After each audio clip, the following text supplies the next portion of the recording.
गिनी mini कहानियाँ। Hello दोस्तों, मैं हूँ गिनी और मैं हूँ मिनी और स्वागत है आपका गिनी मिनी कहानियाँ पर। तो क्या आप तैयार हो आज की कहानी सुनने के लिए? किशनपुरा गांव में सावित्री नाम की एक बुढ़िया 4 अनाथ बच्चों के साथ रहती थी। अंश, मंत्रा, शीना और संकेत से यूं तो उसका खून का कोई रिश्ता नहीं था, मगर फिर भी उनका पेट पालने के लिए वो दिन रात एक किए रखती थी। इन बच्चों के साथ सावित्री अपने एक पुराने पुश्तैनी मकान में रहती थी, जो अब लगभग खंडर हो चुका था। मगर इन 5 जनों के लिए तो यही स्वर्ग से सुंदर जगह थी। इसी में सब खुशी से रह रहे थे कि तभी एक दिन हम तुमका कितना बार बोला सावित्री कि इस खंडर जैसा मकान का दाम ले और अपना इन गरीब अनाथ बच्चों को लेकर निकल ले। मैंने भी तो तुझे हर बार यही बोला है कि मैं अपने जीते जी ये मकान नहीं बेचने वाली, फिर क्यों इतना जोर लगाता है रे सेठ? देख ले, जितना पैसा बोलेगी तुम्हारी हथेली पर रख दूंगा। नहीं चाहिए मुझे तेरा पैसा। तुझसे पैसे लेकर मुझे अपने पुरखों की नजर में नहीं गिरना, समझा? सावित्री से ये सुनकर सेठ वापस लौट जाता है और फिर सावित्री अपने बच्चों को समझाने लगती है। मैं तो बहुत बूढ़ी हो गई हूँ मेरे बच्चों। मेरे जीवन का चिराग तो न जाने कब बुझ जाए, पर तुम सब एक बात का हमेशा ध्यान रखना। कौन सी बात का दादी? इसी बात का कि तुम मेरे मरने के बाद भी इस मकान को कभी मत बेचना। पर क्यों दादी? क्योंकि अब तुम सभी मेरी औलाद की तरह हो बेटा। औलाद पुरखों की संपत्ति बेचती नहीं, उसे बढ़ाती अच्छी लगती है।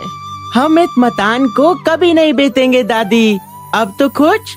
हाँ, खुश।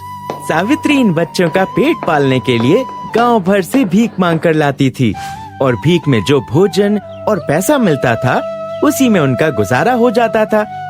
मगर सावित्री इससे संतुष्ट नहीं थी और अक्सर सोचती रहती थी, मेरे भीख मांगने से तो इनका पेट ही भर पाता है। इनकी पढ़ाई लिखाई भी तो होनी चाहिए। अगर नहीं पढ़ पाए तो कल को मेरी तरह मजदूर या भिखारी ही बनेंगे। फिर इतनी मेहनत का क्या फायदा?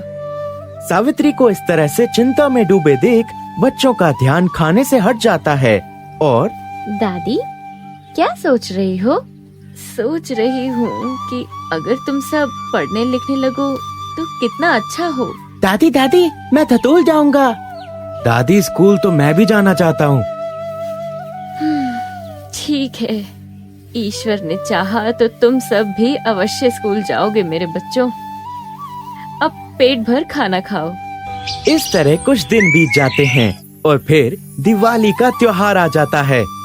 अभी दिवाली आने में कई दिन बाकी थे, मगर दिवाली की रौनक अभी से नजर आने लगी थी। अपने आसपास की इसी रौनक को देखकर इन गरीब अनाथ बच्चों में भी खासा उत्साह था। दादी, दिवाली पर मुझे नए कपड़े चाहिए, समझी? मुझे भी मिठाइयाँ और पटाखे दिला दोगी ना दादी? दादी, आसपास के सब घरों पर शाम होते ही रंग बिरंगे बल्बों की लड़ियाँ जलने लगती हैं। आप भी ऐसी लड़ियाँ खरीद कर लाना, हम भी अपने घर पर लगाएंगे। चुप करो तुम सब, दादी हमारे लिए कुछ नहीं ला सकती। संकेत के ये कहने पर सारे बच्चे उससे नाराज हो जाते हैं और पर क्यों नहीं ला सकती दादी? क्योंकि हम गरीब और अनाथ हैं, हमारे पास इतना पैसा नहीं है। क्यों, मैं ठीक कह रहा हूँ ना दादी? संकेत के मुंह से ऐसी समझदारी भरी बात सुनकर सावित्री को दुख तो बहुत होता है, लेकिन वो हालात और अपनी मजबूरी के चलते बच्चों के सामने अपनी असलियत को छिपाना ही बेहतर समझती है। तुम सब अनाथ नहीं हो बच्चों, तुम तो अपनी दादी के कलेजे के टुकड़े हो। अब जाकर खेलो। मैं इस दिवाली पर तुम सबकी इच्छाएं जरूर पूरी कर दूंगी, समझे? सावित्री ने बच्चों से उनकी इच्छाएं पूरी करने की बात तो कह दी थी, मगर वो भली भांति जानती थी कि ये सब कर पाना उसके लिए असंभव है और इसीलिए उसकी आंखों में लाचारी के आंसू तैरने लगते हैं और वो, हे भगवान, किसी को इतना भी गरीब मत बना कि वह तीज त्योहार पर अपने बच्चों की छोटी छोटी इच्छाएं भी पूरी ना कर सके। मेरे अनाथ बच्चों के बारे में भी कुछ सोच भगवान। तेरे सिवा कौन सहारा है इनका? भगवान से ये प्रार्थना करने के बाद सावित्री के मन को कुछ शांति मिलती है और वो भीख मांगने के लिए निकल जाती है। बच्चे बूढ़े सब कितने खुश हैं। बच्चों में तो दिवाली मनाने की नई उमंग और खुशी है। हो भी क्यों नहीं, इनके सर पर तो माँ बाप का साया है। मेरे बच्चों जैसे अनाथ थोड़ी ना है।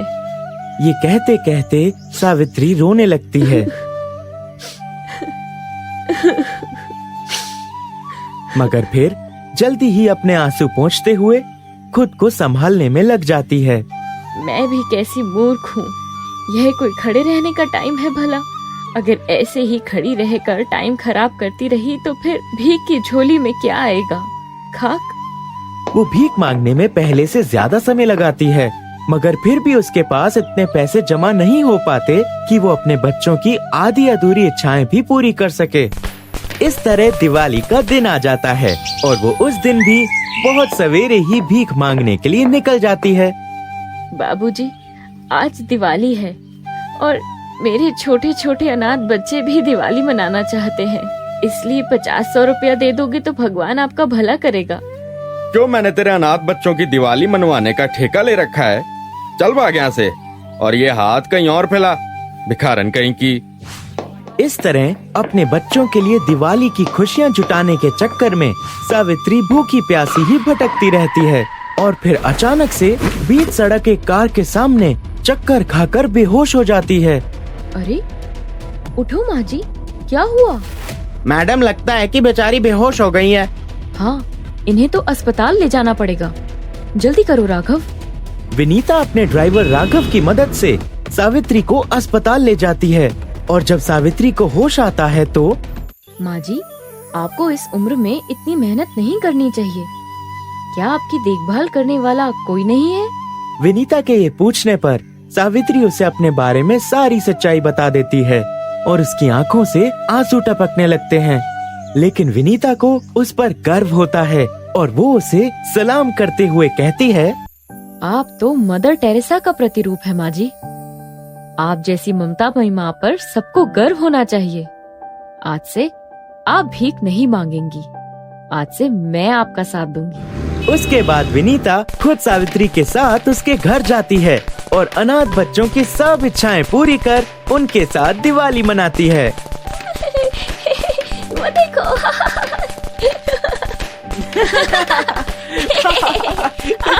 वो देखो, कितना सुंदर है। उसके बाद विनीता की मदद से सावित्री के घर को एक अनाथ आश्रम का रूप दे दिया जाता है और इस तरह सावित्री बहुत सारे अनाथ बच्चों की ममतामयी माँ बनकर हंसी खुशी से उनका पालन पोषण करने लगती है।